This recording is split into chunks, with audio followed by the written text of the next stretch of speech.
The year is 1274. A huge group of ships is sailing across the Sea of Japan. Hundreds of ships sent by Kublai Khan. On the ships are Mongol, Chinese, and Korean soldiers. They all share one goal: to invade Japan.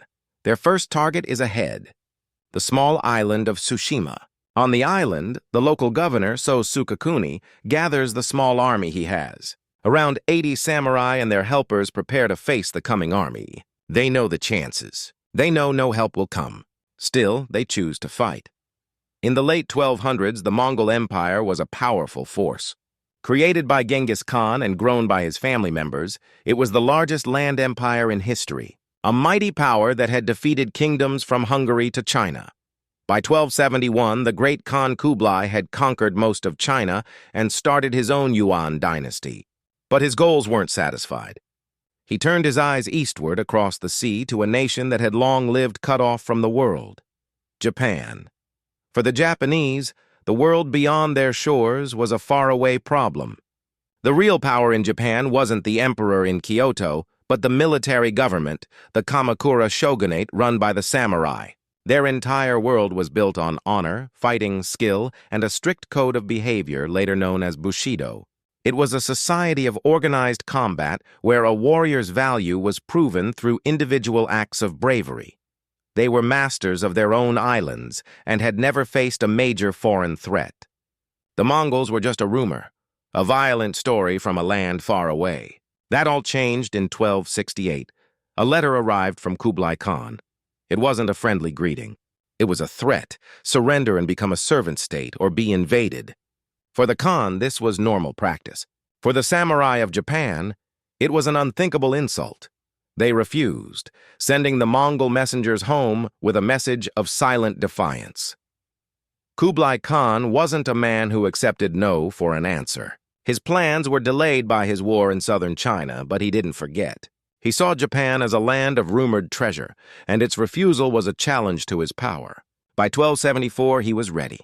The Khan gathered a massive invasion force of Mongol, Chinese, and Korean soldiers. From the ports of Korea, a fleet of around 900 ships prepared to sail, a floating city of war. Japanese sources from that time claimed they carried about 8,000 warriors, though modern historians believe that number may have been exaggerated. This was a tool of pure conquest, and its first target was the small island that stood as the gateway to Japan, Tsushima. Tsushima was a rocky, quiet outpost, a stepping stone between Korea and mainland Japan. It was ruled by the Sō clan, led by the elderly deputy governor Sō Sukekuni. He was an experienced warrior, a man who lived and breathed the samurai code of duty. On November 4th, 1274, that quiet life ended forever. Lookouts spotted the unbelievable.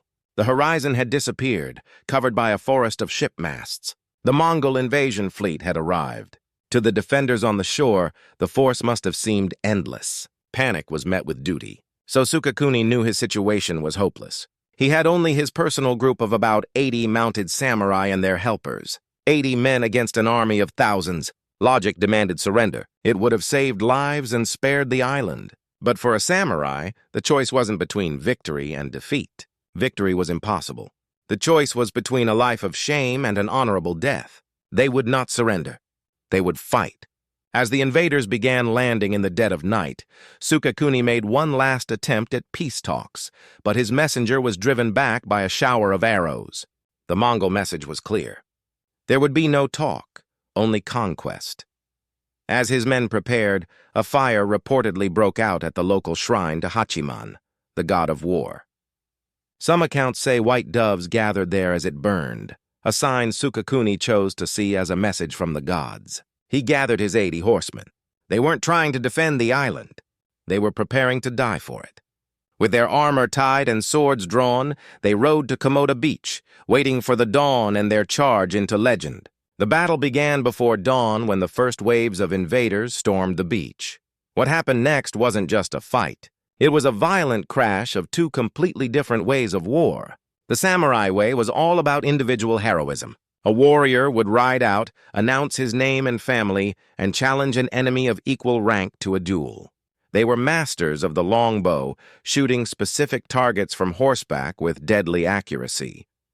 Sō Sukekuni and his 80 men started the fight the only way they knew how, shooting a wave of arrows that hit their targets before pulling out their long tachi swords and charging.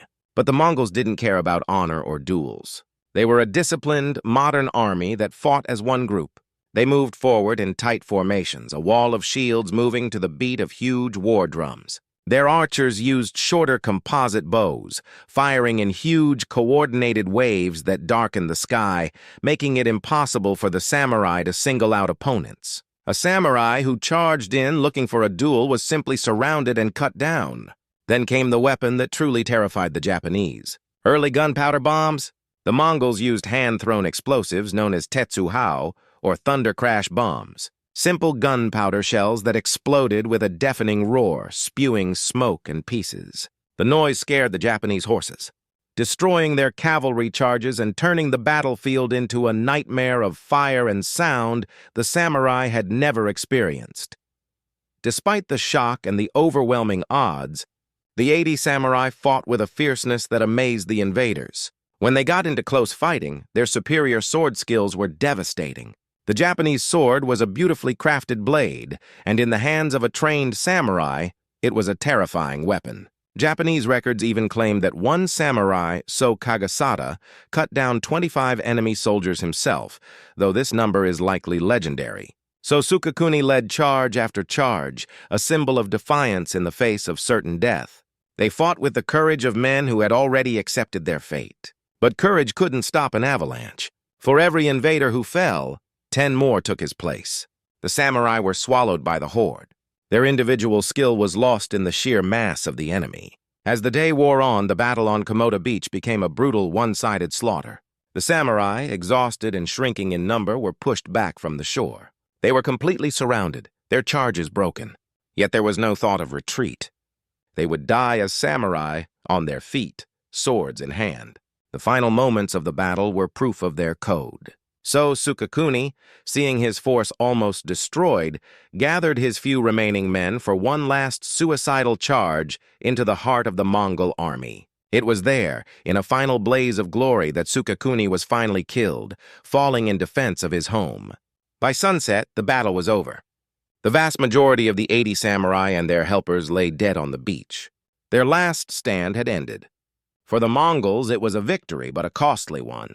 With the defenders gone, they unleashed their fury on the island, burning buildings and killing civilians. From Tsushima, the Mongol fleet moved to the nearby island of Iki, where another small group of samurai made a similarly heroic but doomed defense. Iki fell, and its people suffered the same fate. The Mongol war machine seemed unstoppable, and it was now pointed directly at the Japanese mainland. In military terms, the sacrifice at Tsushima was a defeat.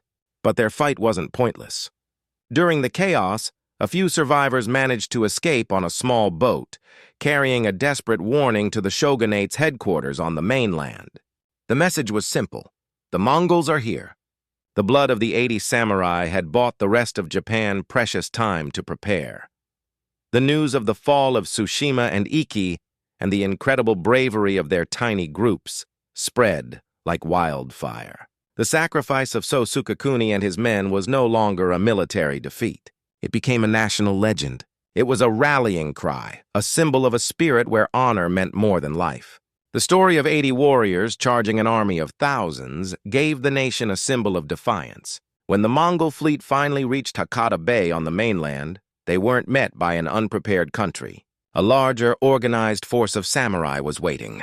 They had learned from the reports from Tsushima. They knew duels were useless. Instead, they used fortifications and launched daring night raids in small boats, attacking the massive Mongol ships under the cover of darkness. The fighting was fierce, but the Mongols couldn't secure a strong foothold. Then, as their fleet was anchored in the bay, a powerful storm hit. The Japanese would later call this typhoon the kamikaze, or divine wind. It smashed hundreds of ships against the shore and each other, drowning thousands of invaders. The first invasion was broken. An angry Kublai Khan launched a second, even larger invasion in 1281. But by then, the Japanese were fully prepared. They had built a massive stone wall along Hakata Bay to prevent a landing. And after weeks of fighting, a second, even more powerful kamikaze struck, destroying almost the entire Mongol fleet. The dream of conquering Japan died in the storm. In the grand history of the Mongol invasions, the battle on Tsushima is often just a footnote, a quick and brutal defeat. But its real importance isn't measured by who won or lost. The last stand of Sō Sukekuni and his 80 samurai is a story about the power of the human spirit against impossible odds. Their sacrifice wasn't in vain. It was the warning that allowed Japan to prepare, and the legend that inspired a nation to fight back. The story of the 80 warriors who charged into oblivion became a cornerstone of the samurai identity, a reminder that some principles are worth dying for. It was a battle they were destined to lose, but a legend they were certain to win.